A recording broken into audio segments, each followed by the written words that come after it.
Good afternoon, ladies and gentlemen. This is the Long Hill Report. I'm Richard Morco, and our And I'm guest, Gus as Steeves. usual, How are you today today? is Gus Steeves. And it's been an interesting summer weather-wise. It's been an interesting summer news-wise. Some of the events have, I wouldn't say, brought me to a heart attack or even close, but they've had their shock value. As I was driving home from a farmer's market on last Saturday, I was listening to one of the public radio outlets, and all of a sudden they said, they're doing their usual hate shows about Trump. I mean, you hear they're constantly how Trump is the most evil person in the world. So they're doing one, and they're calling on, and we're now going to call on to speak about this, John Bolton. John freaking Bolton, one of the most ridiculous characters that the American body politic has ever thrown up. He was the right-wingiest of right-wingiest people during, was it the Bush administration, I think? Maybe even First before. or the second one. One or two, yeah. And he held some of those positions. The problem is he's one of those plagues that never goes away. I thought We thought he was going to disappear for a while, and he came back again. he after the Trump administration, where he was with them for the longest while until even they couldn't stand him, he was a little bit in the darkness, but then He's always been in the darkness. then the Trump administration goes away, and that doesn't go away, just sort of is now the bête noire of the world. He has, I wouldn't call it Pauline-type conversion, because he was probably incapable of having anything that didn't go with the wind. But he comes on as an anti-Trumper, just to show what a noble and virtuous character he was. It was the most, he is talking on radio about how Trump was the worst person in the world, yet he served him. Of course. Well, that's not a surprise, unfortunately. I mean, you got to remember that they don't really care who the front figure is in this government anymore.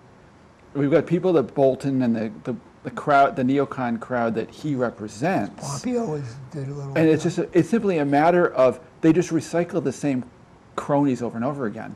But remember now, there had been sort of a divide. Sort now, of. If you remember what happened in 2016, what happened was, this is my interpretation, I'll give you this, that the anointed candidate was going to be Jeb Bush. He was going to be the anointed candidate. Right. And then he was going to nobly lose to the first woman president. Maybe. That's what the big plan was. Maybe. And somebody ruined that, who was not an insider. So even though these people might not go to the same cocktail parties all the time, that is their higher team, the team itself. And Sort of. so, what's his name? Trump crashed the party. Yeah. Now, I remember he's been running before that, before the 216. Yeah. And he was trying and trying and trying. And he was a little bit of a character. But he saw, in 2016 election, he saw what a lot of Americans saw was, what do you call it? D.C. didn't care about them. Didn't care about him. You can call them bigots because they like the idea of putting a border fence up, whether it was going to be successful. They liked the idea of it, and he hit the chord, and nobody else was willing to say it. Well, I think part of the problem is that those are some of the issues that I think get certainly brought to the fore. But I think the underlying problem is the fact in our political society is that our government has been quite frankly, giving the American people the finger for a long time now. All they listen to are the insiders. Well, And sometimes that includes the Trump types if they can get away with it. And Trump was an example. He did. He was certainly an insider. He's a billionaire. He might have been a billionaire, but there's insiders in this. Oh, there are, sure. There's always been that. And he was Absolutely. not. He was not part. He was. He it was might not be part a- of the neocon crowd. Yes, Right. that's true. No, I mean Hillary wasn't really. It was. She wouldn't have thought herself a neocon. And Obama would have. If you, he would have blanched. He would have been a lot paler than he was if he was accused of being a neocon. Maybe true. There was a real difference. I agree. But their practical policies often ended up being very similar. Whether you were a rabid neocon like Bolton or Pompeo, or you were a neocon light like Hillary or Obama. The practical policies to the rest of the people in the world look exactly the same. You're still getting bombs dropped on you. I would disagree with the term neocon light. I'd say neocon different, maybe. Not really. Just where, it's just too hard to say where they really differ. I agree with that. Totally. I mean, maybe neocon flavored. It's like the difference between really bad coffee and really bad mocha coffee. Which is an insult to coffee because I really like coffee and mocha coffee. But right.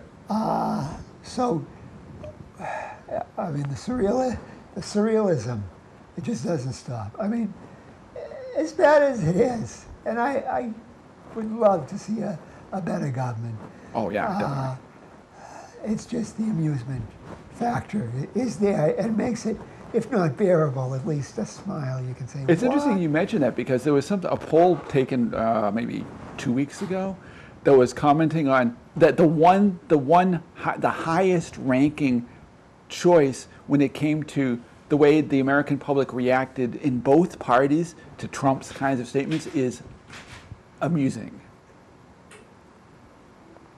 And I think that there's some degree of amusement to what all of these people are saying, not what they're doing, but what they're saying.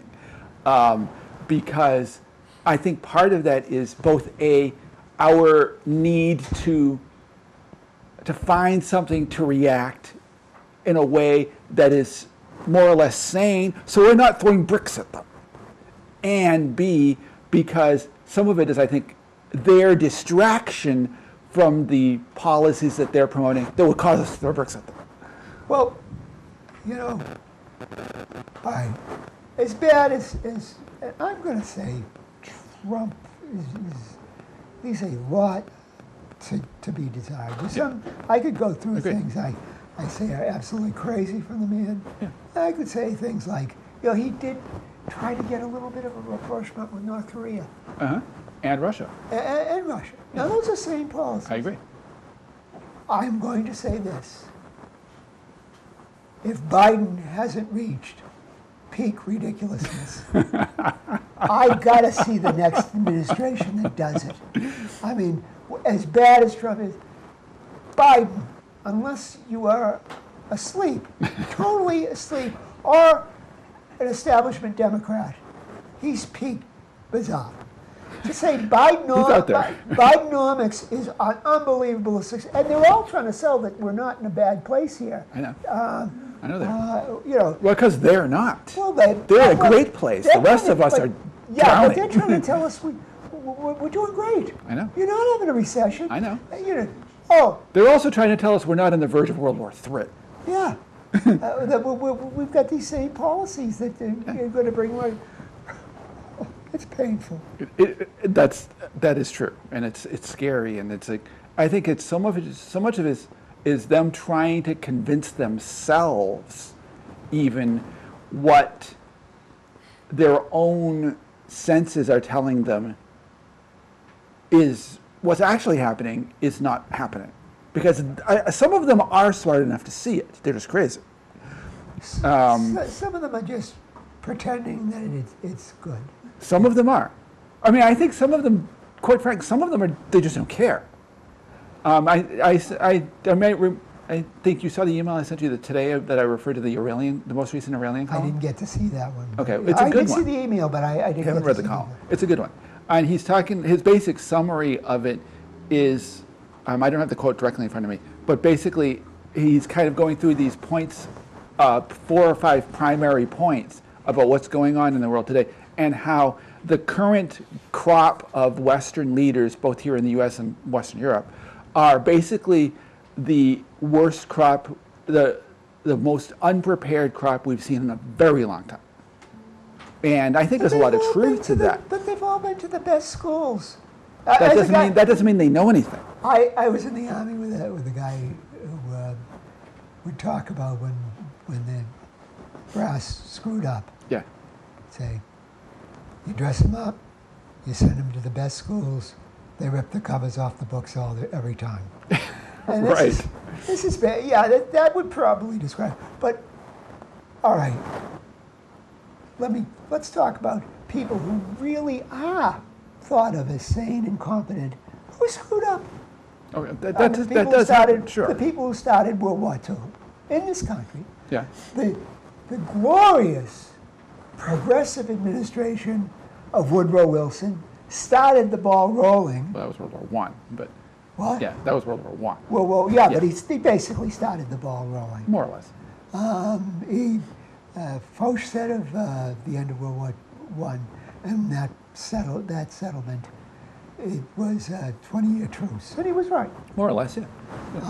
I mean, if they had managed to make the League of Nations work, it might have made a difference. But of course, when we decided not to even bother joining them, that basically doomed the organization. I do not believe the United Nations is working. I don't think it is now either. I agree with you. Well, I think these things I don't are think it is doomed. working, but- Okay, first, I think these things are doomed. I think government is essentially doomed. We have a law up on Long Hill. You know, first of all, we enshrined Dick Bond's law. The Bond's law, everybody, there'll always be a government, nobody knows how to run a government. But we have another one. In government, everything eventually reduces to its absurd. And you could put that as the UN and the League of Nations. And It does tend to happen, yes, unfortunately. they're going to run to see it. Which is why in government I would be a minimalist. Because I think the whole thing, whether you call it socialism, whether you call it progressive, are cargo cults. In many respects, I think a lot of them are. I mean, I think in general, both for a whole slew of reasons, one of them including the ability of people and cultures to be able to play with ideas that will promote evolutionary situations. I think the smaller scale is generally better anyway. Well, most people, even though they say they might want to vote or something, they don't really want to be bothered with government.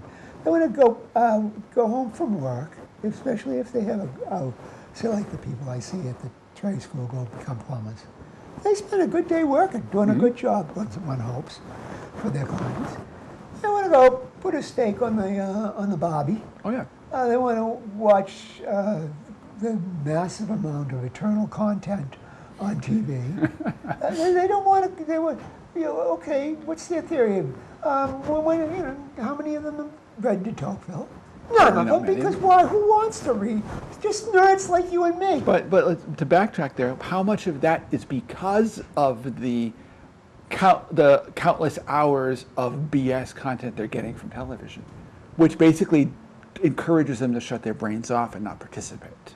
So what would you do? Have everybody forced to go to Shakespearean plays? I didn't say that. Well, what's the alternative? I didn't say you said it. I'm saying what are you saying? What I'm saying is that I think if a lot of the stuff that we have that distracts people from actually participating, I realize this is kind of theoretical. If it weren't here, if it weren't in the structure that we currently have it in, I think a lot more people would be more willing to participate.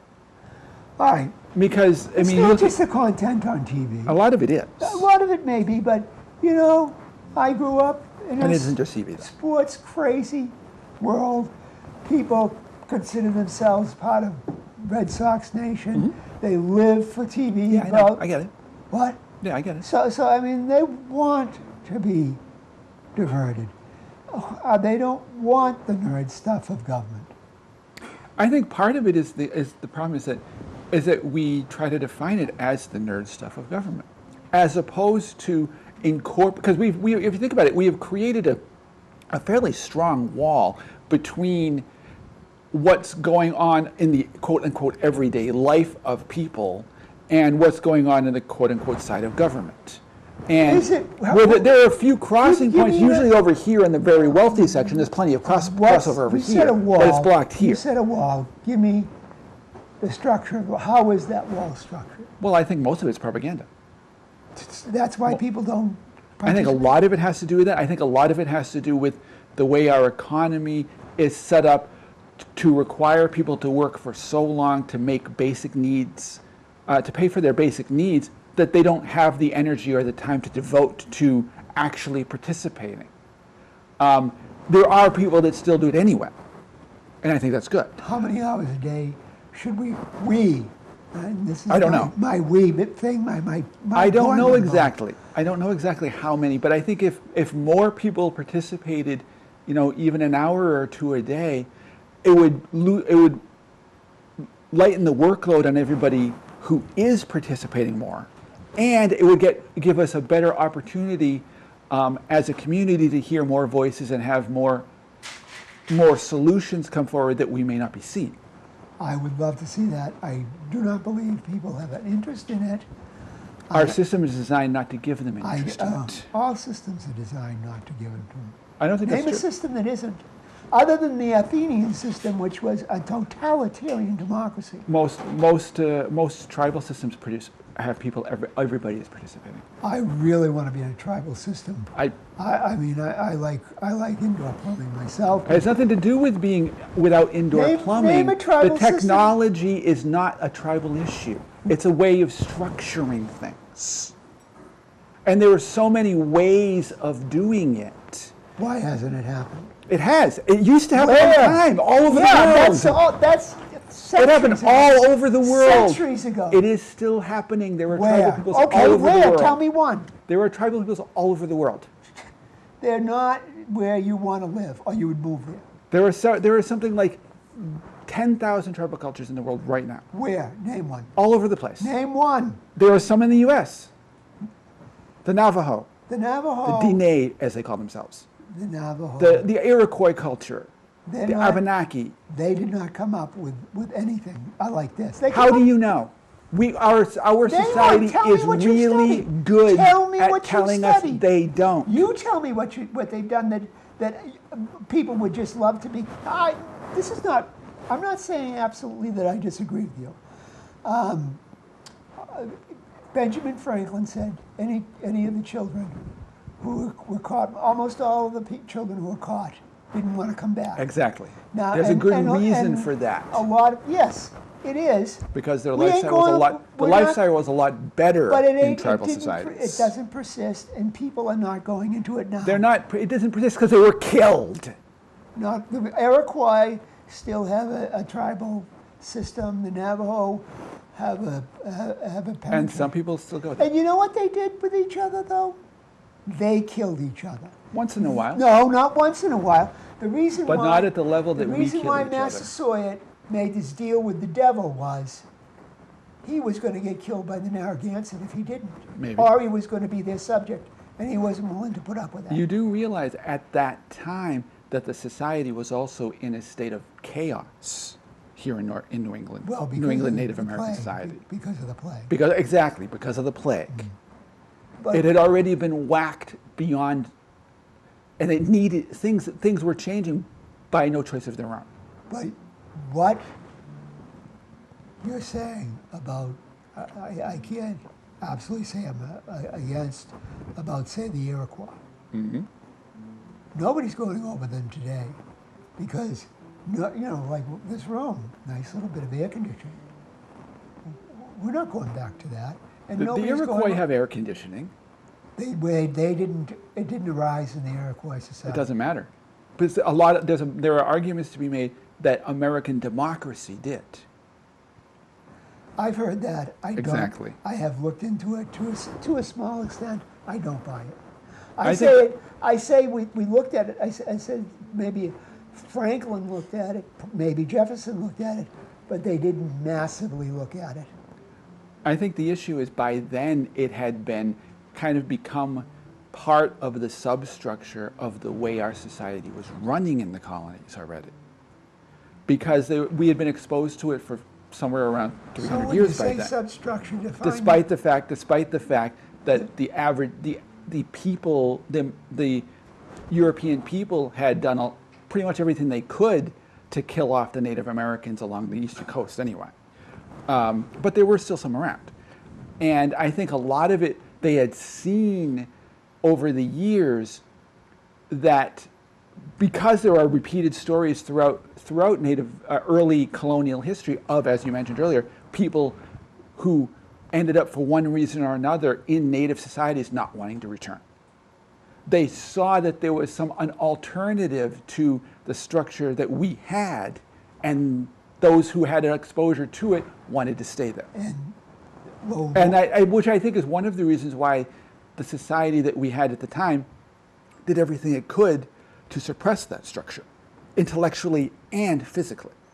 A good example is if you look at some of the documents that you see from some of the early voyagers, the Jesuit. I think that there's something like 70 volumes. I think they're called the Jesuit Relations. When some of them were some of the best trained people that European society could come up with, some of the more educated people at the time. And although they were obviously biased for their point of view, they were also fairly good when it came to documenting what the Native American peoples that they were encountering and dealing with were talking about. And a lot of them, they have gone for many, many pages on actually letting them describe what their views were and talking about a whole slew of different things. Granted, they tended to portray them from the slant that they had, being Catholics, and so they didn't understand them.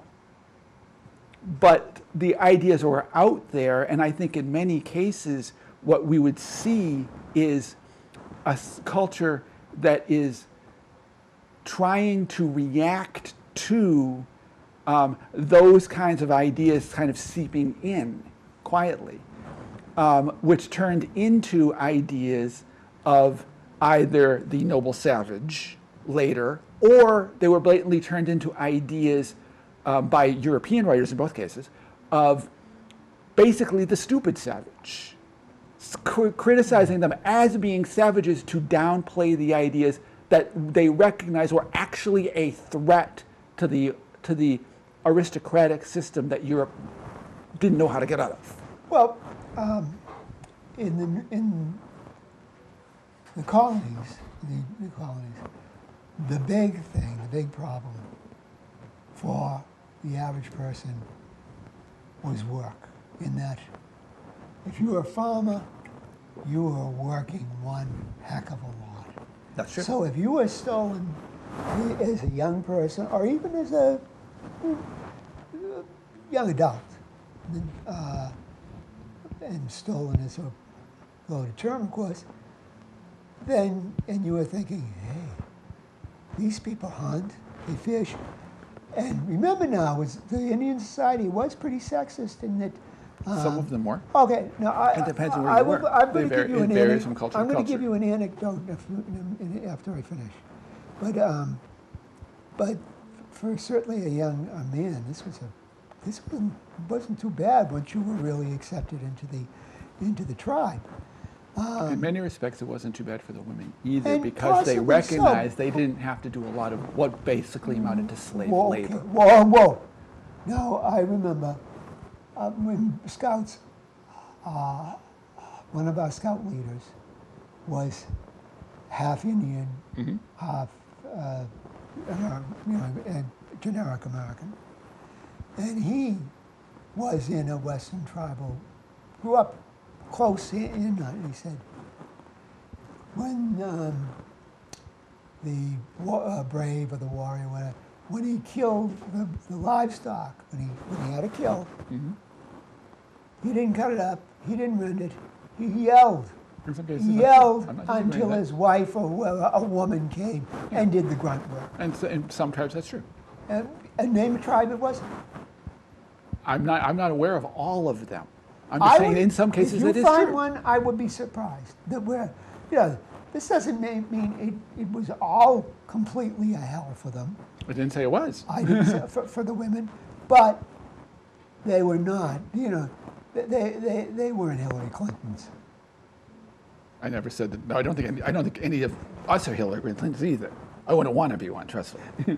So there's another aspect I think about that I'm going to relate to you about why I think the young white fellow said, "Hey, I'm free now." And in this society was farming. As a gardener, I do a lot of gardening as much as I can. I'd be out in the garden, but I also write, and I also have a number of things to do. Right. But it is absolutely real work. And I can see a couple of course it things. is. Yeah. I can see a couple of things here. In centuries past, just to eat, it was huge work. Oh, yeah. That is true. Huge work. That is true.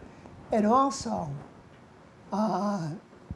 it's the rationale for slavery, in that if we're really going to advance this, and we're going to have a real society, we have to have serfdom. I'm not saying we, using the word we, but whoever the powers that be would say, we got to serve people, we got to enslave. That's what they did. And that's what they did. That's what they did. And that was what life was like then. I kind of prefer this. I see its faults. I'm a big whiner and a complainer about them, but I see its benefits. I'm not saying shower, I don't say a I never said shower that I is didn't see a them. wonderful thing. I didn't say I didn't see the benefits, because I do. But I think that we can do better. And the way we've set up. And this is where you go and say we again. You're It right. drives me crazy. It drives me crazy that you refuse to recognize that there is a we. I believe I have proved to you it isn't. I know There you haven't isn't. proven anything. You just say that you say the same thing over and over again. You've not been able to tell me how there is a grand we. It's always just we, but we can do better. It was Edison who invented the light bulb, not Who we. cares? Not we. But all of the people that provided all of the other ideas that led up to the light bulb. Wasn't we. Yes, they were there. No, yes, they were. There were people, but they were not a we. Yes, they were. They were still a we. No. The way you're defining a we is just physical, literal What here. is your We definition? is Give me your or definition. culture.